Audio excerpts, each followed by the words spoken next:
आज हमारा media cell के सम्मानित जिला अध्यक्ष रवीश कुमार रवीश जी के नेतृत्व में आज हम लोग मिठाई बांट रहे हैं। जिला जदयू कार्यालय के सामने मिठाई बांटने का और पटाखा फोड़ने का जो हमारा खुशी है, उत्साह है, उसका मूल कारण है कि हमारे जो पार्टी के राष्ट्रीय अध्यक्ष हैं और सूबे के मुखिया माननीय मुख्यमंत्री नीतीश कुमार जी ने पूरे बिहार वासियों को जो एक बड़ा सौगात दिया है, 125 यूनिट बिजली मुफ्त। इसी उत्साह और खुशी में हम लोग ये मिठाई बांट रहे हैं और पटाखा फोड़ रहे हैं। हम लोग साथ में अभी उपस्थित हैं हमारे नाथनगर विधानसभा के सम्मानित प्रभारी अरविंद कुमार जी, जिला के महासचिव सह कार्यालय प्रभारी प्रदीप सिंह कुशवाहा जी, सबौर प्रखंड के सम्मानित अध्यक्ष ब्रजेश सिंह साहब, हमारी महिला नेत्री रोजी जी और कई महिला नेत्री साथ में हैं, और हमारे महानगर के मीडिया सेल के सम्मानित पदाधिकारीगण हैं। हम लोग मिलजुल के उत्साहित हैं और काफी उत्साहित हैं और मिठाई बांट रहे हैं, पटाखे फोड़ रहे हैं। हमारे जो नेता हैं माननीय मुख्यमंत्री नीतीश कुमार जी पिछले 20 वर्षों से काम कर रहे हैं।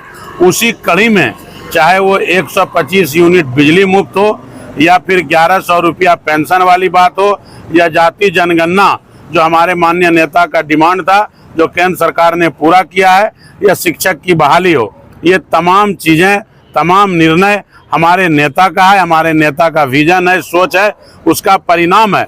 रही बात प्रतिपक्ष के नेता का इस तरह के चर्चा का, निश्चित तौर पे हमारे नेता ने जो काम किया है, अब तो ये स्थिति है विपक्ष का कि हमारे नेता के किए गए कार्यों में ही हिस्सेदारी चाहते हैं, उसमें ही वो शेयर चाह रहे हैं।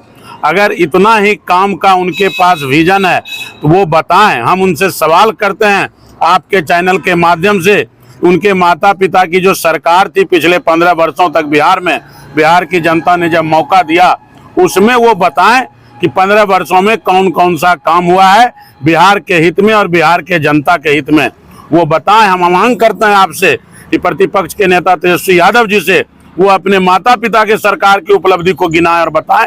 हमारे नेता के सरकार को उपलब्धि को गिनाना और उसमें हिस्सेदारी लेना, आप देखेंगे तो उसी तरह का कहावत है कि अवाने के बिलना में अब्दुल्ला दीवाना, इस तरह की बातें करते हैं वो। चाहे जाति जनगणना का निर्णय हो, चाहे पेंशन योजना हो, चाहे बिजली मुफ्त की बात हो, ये तमाम निर्णय के बाद, या शिक्षक नियुक्ति की बात हो, इसमें वो हिस्सेदारी अब खोज रहे हैं। हमारे नेता का ही बड़ाई कर रहे हैं, क्योंकि विपक्ष के पास अब कोई विकल्प नहीं है।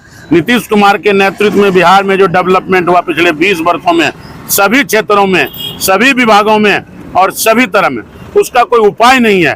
अब उनको नीतीश कुमार की बड़ाई करना ही पड़ेगा। वो विवश हैं और विवशता के कारण वो बड़ाई के साथ साथ इसमें हिस्सेदारी चाहते हैं, क्योंकि उनके पिताजी का और माननीय मुख्यमंत्री जी एक साथ संघर्ष किए हैं, एक साथ राजनीति में रहे होंगे पूर्व के दिनों में। उस रिश्ते से चाचा तो हैं, उम्र के हिसाब से ही चाचा हैं, तो चाचा के नेतृत्व में अगर चाचा ने मौका दिया उनको 11 महीना 13 महीना काम करने के लिए, वो काम ठीक से किया ही नहीं, चाचा के मार्गदर्शन पे चले ही नहीं, आज पुनः फिर विपक्ष में चले गए हैं।